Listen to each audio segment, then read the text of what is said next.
We are less than 8 weeks until Election Day, and the latest Marquette University Law School poll shows a very close race for governor and for the U.S. Senate. So close, in fact, the poll finds both races are winning within the margin of error. Jason Kelvey joins us live here in the studio with the toss-ups that you'll decide.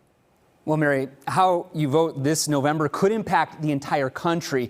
This is one of the key toss-up states that could decide which party takes control of the U.S. Senate.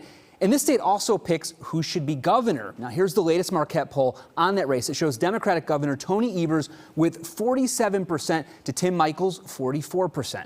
27% of those polled still say they don't know about him. They don't know about Tim Michels to say whether they have a favorable or unfavorable opinion of him. That leaves room for Evers and Democrats to paint the picture with these negative ads you're seeing all over TV recently. But here's a warning sign for Evers. His job approval rating is trending down this year. It's now at -3 from a high earlier this year of +9. And Evers is also underwater with crucial independents. But there's still 8 more weeks until the election, and much can change before then. Now, Marquette pollster Charles Franklin says get ready for a lot more attack ads, which he says do actually work.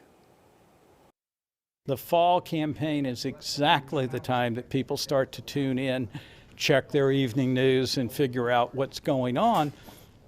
But they generally don't pay attention that much in August or even early September. It's coming. And not to mention the deluge of advertising that they'll be exposed to. The biggest change is in the U.S. Senate race. The last Marquette poll in August had Lieutenant Governor Mandela Barnes up by 7 points. Now Senator Ron Johnson is up by 1 point.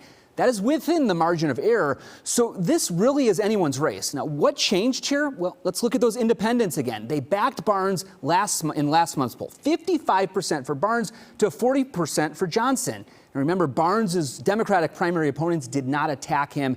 And the Marquette pollster Charles Franklin says there was a bump after Barnes won the August primary. But that has changed. In today's poll, independents are now breaking for Johnson. 48% for Johnson and 46% for Barnes. What explains that? Well, back in August, 41% of Wisconsin voters said they didn't know enough about Barnes to give him an opinion.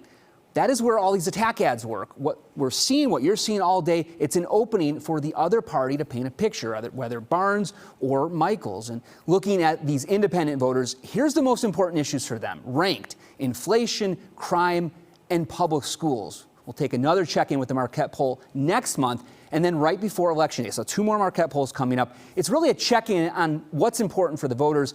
According to the polling website 538, the Marquette poll has correctly called 81% of the races. Now we have less than 8 weeks until Election Day. Soon, you'll decide.